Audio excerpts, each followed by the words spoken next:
केंद्रीय गृहमंत्री अमित शाह हे कोल्हापूरच्या दौऱ्यावर आहेत, ते बोलतात। आपण थेट जाऊयात कोल्हापुरात। एक लंबे संघर्ष के बाद हमने आजादी प्राप्त की, एक संसदीय लोकतांत्रिक प्रणालिका को स्वीकार किया और आज 75 साल के बाद पीछे मुड़कर देखते हैं तो 75 साल में हमारा देश कहीं से कहीं पहुंच गया है। देश के प्रधानमंत्री नरेंद्र मोदी जी ने आजादी के अमृत महोत्सव में देश के सभी नागरिकों के लिए और विशेषकर देश के युवाओं के लिए, बच्चों के लिए, तरुणों के लिए एक लक्ष्य रखा है। जब आजादी की शताब्दी मनाई जाएगी तब हम सबके सामूहिक प्रयास से ये देश दुनिया में हर क्षेत्र के अंदर सर्वप्रथम हो, एक नंबर हो, ऐसे देश की रचना करें। महान भारत की रचना के लिए ये 25 साल, 75 साल से 100 साल का कालखंड, इस संकल्प से सिद्धि का कालखंड, संकल्प को सिद्ध करने का कालखंड। आज मेरे सामने बहुत सारे विद्यार्थी हैं, मैं इनको जरूर कहना चाहूंगा कि आप भी जीवन में एक संकल्प जरूर लीजिए और वो संकल्प को आप पूरा जीवन इसकी पालना करिए। चाहे संकल्प बहुत छोटा सा हो कि घर से बाहर निकलते वक्त मेरे माँ बाप को मैं प्रणाम कर कर ही घर के बाहर निकलूंगा, मेरी अन्न की थाली में कोई झूठा भोजन मैं नहीं छोड़ूंगा, घर में से, कमरे में से बाहर निकलते वक्त सभी लाइट की स्विच ऑफ कर कर ही निकलूंगा, मैं कभी ट्रैफिक के नियमों का उल्लंघन नहीं करूंगा। ऐसे छोटे छोटे मगर एक संकल्प जरूर लीजिए। अगर एक संकल्प लेते हैं और वो संकल्प को सिद्ध करने की जीद डेवलप होती है आपके स्वभाव में, तो जब जिंदगी में बड़ा संकल्प लोगे तो उसको भी पूरा करने का साहस और आदत आपके अंदर खड़ी हो जाएगी। और संकल्प लेकर उसको सिद्ध करने की जिद ही व्यक्ति को बड़ा बनाती है।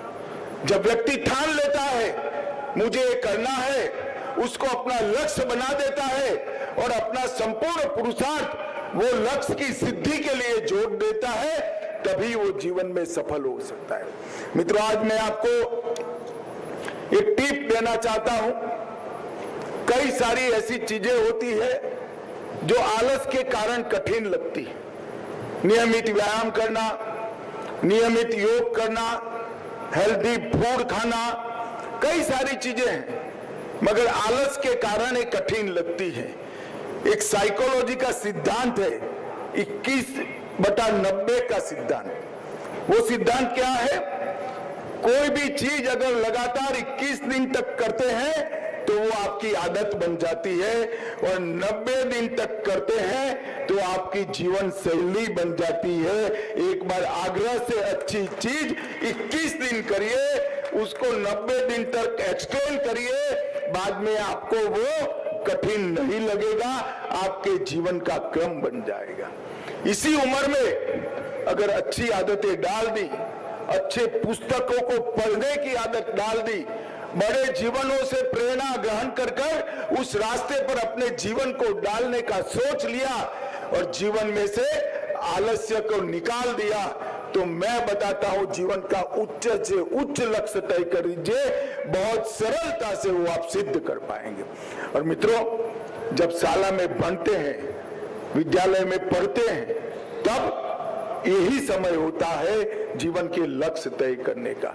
जिनका जीवन का लक्ष्य नहीं होता, जीवन अपनी दिक्कतों में उसको घसीट कर ले जाता है, मगर जीवन का लक्ष्य जिनका तय होता है वो दिक्कतों को अपने साथ घसीट कर लक्ष्य के रास्ते पर चले जाते हैं और सफल होते हैं। तो मैं आज हर बच्चे को यहाँ पर कहना चाहूंगा कि अपने जीवन का लक्ष्य आप जरूर तय कर दीजिए। आलस्य का त्याग कर कर अच्छी आदतों का जीवन शैली बना लीजिए, आपके जीवन के लिए बहुत उपयोगी रहेगा। आज थोड़ा हम सभी को देरी हो रहा है, फिर कभी मौका लगेगा तो आकर आराम से बात करेंगे। इतने बड़े कार्यक्रम में नहीं, आपकी कोई कक्षा में बैठकर बात करेंगे, परंतु आज मैं इतना ही कहना चाहता हूं कि आजादी के अमृत महोत्सव से आजादी की शताब्दी आप लोगों के 25 साल है, हम लोगों के 25 साल नहीं है।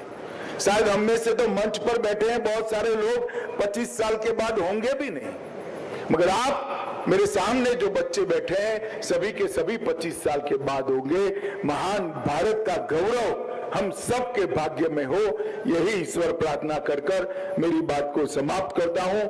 फिर से एक बार संस्था का बहुत बहुत मनपूर्वक धन्यवाद। वंदे मातरम, भारत माता की जय। संकल्प नाही भारत का।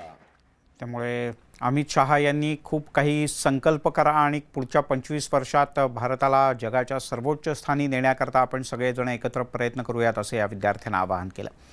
आणि आता वळूयात आज दिवसभरातल्या अन्य महत्त्वाच्या बातम्यांकडे। निवडणूक आयोगानं एकनाथ शिंदे यांना शिवसेना हे नाव आणि धनुष्यबाण हे चिन्ह दिल्यानंतर आरोप प्रत्यारोपांच्या फैरी सुरू झाल्या आहेत। शिवसेनेचे नेते खासदार संजय राऊत यांनी थेट सरकारवर अतिशय गंभीर आरोप केले आहेत। शिवसेना पक्ष आणि चिन्हासाठी आतापर्यंत 2000 कोटींचा सौदा आणि व्यवहार झाल्याचा खळबळजनक आरोप राऊत यांनी केला। किती मोठं डील आहे हे समजून घ्यायचं असेल तर 100 ऑडिटर्स लावावे लागतील आणि जो निर्णय झाला आहे तो न्याय नाही, तो फक्त एक सौदा आहे, अशा प्रकारचा आरोप संजय राऊत यांनी केला। भविष्यात दिल्लीतले लोक आणखीन काही गोष्टी विकत घेणार असल्याचा दावा सुद्धा त्यांनी केला आहे। जो पक्ष आणि जो नेता शाखा प्रमुख आणि नगरसेवकांना विकत घेण्यासाठी 50-50 लाख रुपये देतात, आमदारांना विकत घेण्यासाठी 50 कोटी आणि खासदारांना विकत घ्यायला 100 कोटी देत आहेत, तो पक्ष शिवसेना हे नाव आणि चिन्ह विकत घेण्यासाठी किती मोठा सौदा करून बसला असेल। आतापर्यंत चिन्ह आणि शिवसेना हे नाव विकत घेतलं गेलं, हा न्याय नाही आहे, हा निर्णय विकत घेतलेला आहे, हा सौदा आहे, हे डील आहे आणि आतापर्यंत 2000 कोटी रुपये ह्याच्यावरती खर्च झालेले आहे। पुढचं मी तुम्हाला भविष्यात सांगेन, पण मी आता माझ्या मतावर ठाम आहे। हा निर्णय हा विकत घेतलेला निर्णय आहे। यापुढे असं अनेक गोष्टी विकत घेण्याची तयारी सुरू आहे। एक दिवस हे मुंबई आणि महाराष्ट्र सुद्धा विकत घेतील दिल्लीचे लोक। सांगतोय की आमच्या ठाण्यामध्ये एक फेमस हॉस्पिटल आहे, संजय राऊतांवरती त्यांचं मानसिक संतुलन बिघडलेलं आहे आणि त्यांना ट्रीटमेंटची गरज आहे, ते आमच्या ठाण्यात अवेलेबल होईल।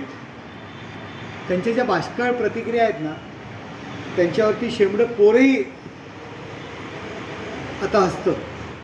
एखादा कॅशियर असावा आणि त्यांनी पैसे मोजून गल्ल्यात किती पैसे आलेत हे सांगावं, अशा प्रकारचे आरोप हे संजय राऊत साहेब करतात। मला असं वाटतं त्यांच्या या सगळ्या आरोपांमधनं त्यांची संस्कृती आणि त्यांचे विचार हे आज जनतेसमोर येत आहेत।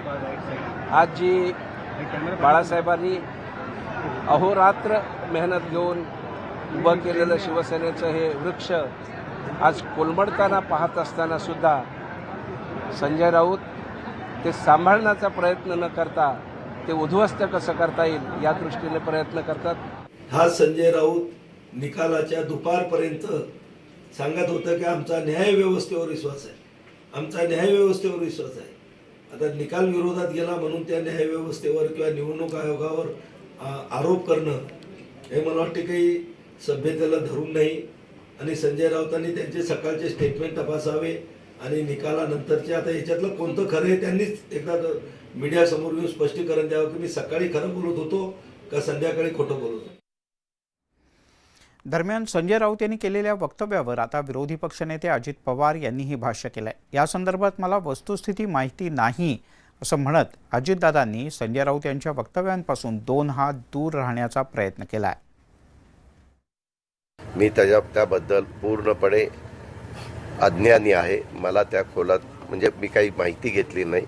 आता एक जबाबदार राज्यसभेचे खासदार म्हणतात, सहसा आमदारांनी खासदारांनी काही भूमिका मांडली तर सभागृहात ती खरी समजून पुढे जायचं असतं, असं सभागृहातलं आमचं कामकाज सांगतं। पण याच्या संदर्भात मला खरोखरीच वस्तुस्थिती माहिती नाही. तिकडे आरपीआयचे अध्यक्ष रामदास आठवले यांनी उद्धव ठाकरे यांच्यावर जोरदार टीका केली आहे. 2019च्या निवडणुकीनंतर भाजपसोबत युती केली असती तर उद्धव ठाकरेंवर ही वेळ आली नसती, असं रामदास आठवले यांनी म्हटलं आहे. तसंच निवडणूक आयोगानं एकनाथ शिंदे यांच्या बाजूनं दिलेल्या निकालाचं त्यांनी समर्थन केलं आहे.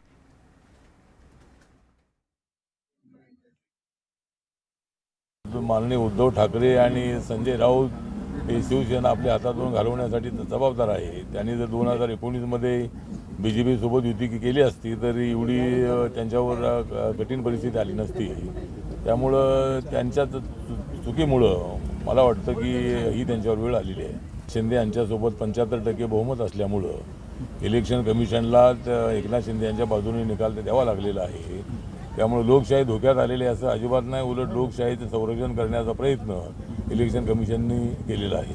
वाटतं त्यांनी त्यांचा रिपाई सांभाळा, कुठं आहे, कसा आहे, कोणाच्या दावणीला बांधलेला आहे, तेवढं त्यांनी आधी बघावं. उस्मानाबादमध्ये शिवजयंतीच्या कार्यक्रमात कट्टर राजकीय वैरी एकत्र आल्याचं पाहायला मिळालं. आरोग्यमंत्री तानाजी सावंत यांच्या ठाकरे पक्षाचे खासदार ओमराजे निंबाळकर आणि आमदार कैलास पाटील यांच्यात जवळीक पाहायला मिळाली. शिवजयंतीच्या कार्यक्रमात आरोग्यमंत्री तानाजी सावंत यांनी ओमराजे निंबाळकर आणि कैलास पाटील यांना जवळ बोलावून घेतलं.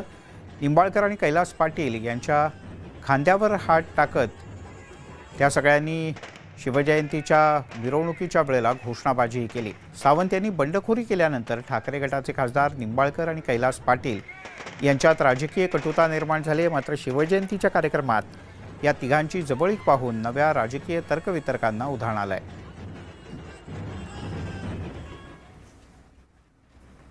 तिकडे शिवनेरी किल्ल्यावर शिवजन्मोत्सवाच्या कार्यक्रमाच्या वेळेला संभाजीराजे छत्रपती नाराज झाल्याचा प्रकार समोर आलाय. गडावर कार्यक्रमासाठी मुख्यमंत्री आणि उपमुख्यमंत्री आले असताना प्रशासनानं शिवभक्तांना गडावर जाण्यापासून काही काळ रोखून ठेवलं होतं. त्यामुळे संभाजीराजे छत्रपती गडावर गेले नाहीत. जोवर शिवभक्तांना दर्शनासाठी गडावर सोडलं जात नाही तोपर्यंत मीही गडावर जाणार नाही अशी भूमिका त्यांनी घेतली. गडावरील कार्यक्रमासाठी आलेल्या VIP कल्चरबद्दल त्यांनी नाराजी व्यक्त केली. यावेळी मुख्यमंत्री आणि उपमुख्यमंत्र्यांच्याकडून समजूत काढण्याचा प्रयत्न केला गेला, पण नाराज संभाजीराजेंनी अडवलेल्या शिवभक्तांच्या सोबतच राहणं पसंत केलं. दरम्यान संभाजीराजेंच्या या नाराजीची मुख्यमंत्री आणि उपमुख्यमंत्र्यांनी दखल घेत पुढच्या वर्षापासून योग्य नियोजन करू असं स्पष्टीकरण दिलंय.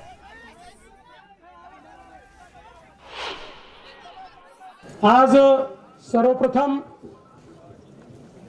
आपल्या सर्वांचे आराध्य दैवत छत्रपती शिवरायांना मी या ठिकाणी मानाचा मुजरा करतो. छत्रपती शिवराय होते म्हणूनच आज आपण हे स्वातंत्र्य पाहतो, आज आपण मानाने जगतो आहोत आणि म्हणूनच दरवर्षी आपल्या या देवाचा, आपल्या या राजाचा आशीर्वाद घेण्याकरता आपण या ठिकाणी येत असतो. यावर्षी हे सरकार आल्यानंतर आपण निर्णय घेतला 3% निधी हा प्रतिवर्षी आता गड किल्ल्यांकरता आपण राखून ठेवण्याचा निर्णय केला आहे. त्यामुळे जो काही आपण मोठा निधी देतो त्याच्या व्यतिरिक्तचा हा निधी हा दरवर्षी राखून ठेवला जाणार आहे. संभाजीराजे छत्रपती यांनी ज्या सूचना केल्या त्या बाबतीमध्ये उपमुख्यमंत्री महोदयांनी देखील आपल्या मनोगतातून त्याही भावना व्यक्त केल्या. खऱ्या अर्थाने इथं कुठल्याही परिस्थितीमध्ये शिवप्रभूंचं दर्शन घ्यायला कुणालाही बंदी असता कामा नये, ती बंदी नसेल. छत्रपती संभाजीराजे आपल्या ज्या काही सूचना आहेत या सूचना जनतेच्या हिताच्या आहेत, लोकांच्या हिताच्या आहेत. शिवनेरीवर सगळ्यांचाच जाण्याचा अधिकार आहे. प्रत्येक जण हक्काने जाऊ शकतो, त्या कार्यक्रमामध्ये सहभागी होऊ शकतो. आता आज मात्र तुम्ही म्हणताय छत्रपती संभाजी राजांनाच त्यामध्ये येऊन दिलं नाही. का येऊन दिलं नाही, त्याच्या पाठीमागचं कारण काय आहे, ह्याच्यामध्ये बोलवता धनी कोण आहे, हे सगळी माहिती चौकशी झाली पाहिजे, वस्तुस्थिती लोकांना समजली पाहिजे. आणि असं सरकारने जर कोणी वागत असेल तर सरकारने हस्तक्षेप करून त्या व्यक्तींना सांगितलं पाहिजे की असं नाही चालणार. छत्रपती शिवाजी महाराज सर्वांचंच दैवत होते. वळूयात पुढच्या काही बातम्यांकडे. केंद्रीय गृहमंत्री अमित शहा हे कोल्हापुरात दाखल झाले आहेत. दुपारी 3:30च्या सुमारास त्यांचं कोल्हापूर विमानतळावर आगमन झालं. यावेळेला कोल्हापूरचे पालकमंत्री दीपक केसरकर यांनी अमित शहा यांचं स्वागत केलं. यावेळी त्यांनी कोल्हापूरच्या करवीर निवासिनी अंबाबाई मंदिरात जाऊन दर्शन घेतलं. यानंतर अमित शहा यांनी शाहू महाराजांच्या पुतळ्याला अभिवादनही केलं.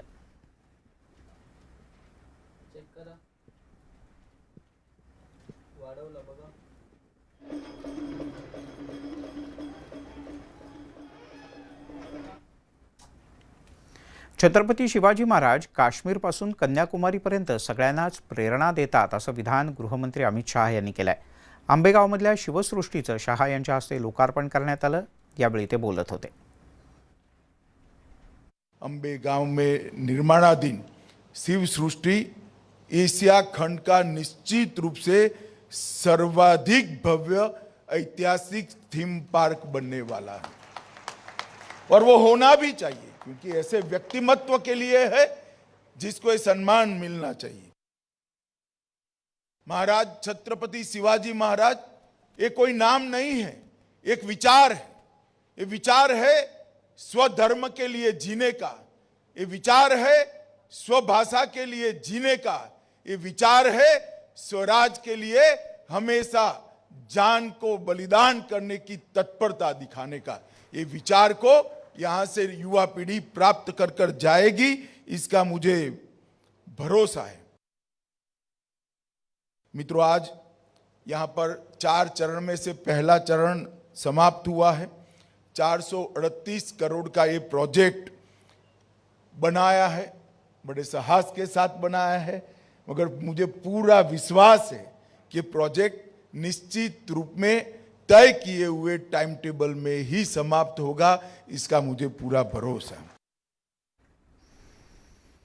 त्यामुळे अमित शहा यांनी या शिवसृष्टीचं कौतुक केलं आणि ही लवकरात लवकर पूर्ण होईल असा आशावाद सुद्धा त्यांनी व्यक्त केला.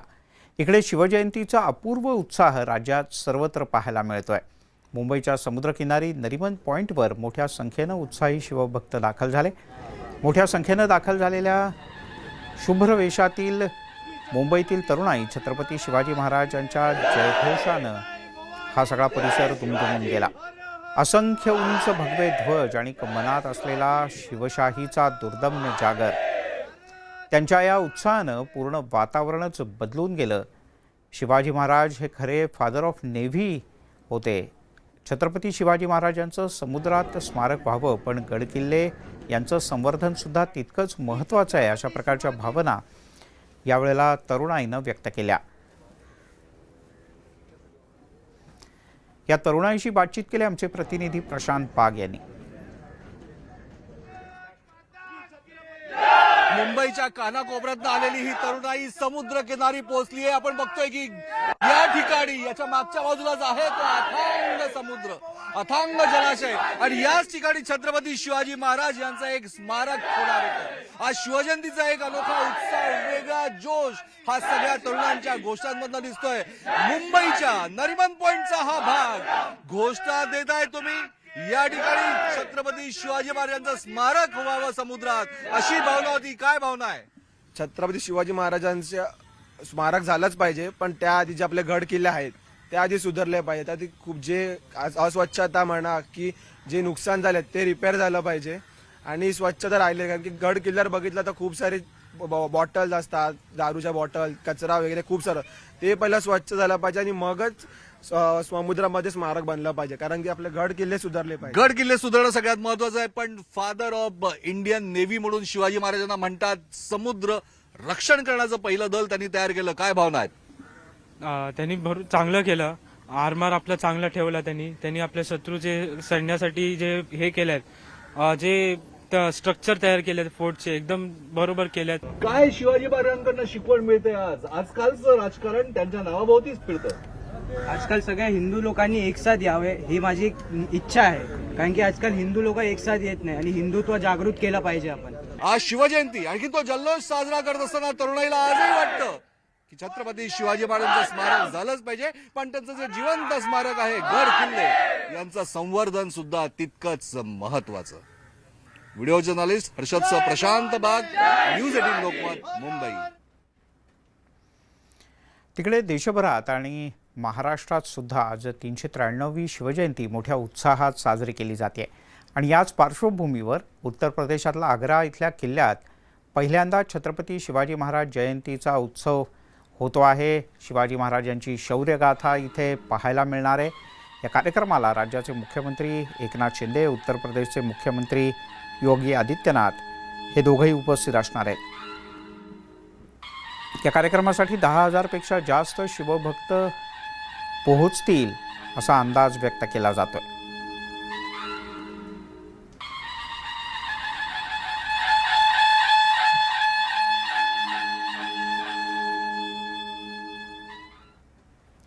यासोबतच या बुलेटिनमध्ये इथे थांबूया. ताज्या बातम्यांचा ओघ न्यूज 18 लोकमतवर सुरूच राहील.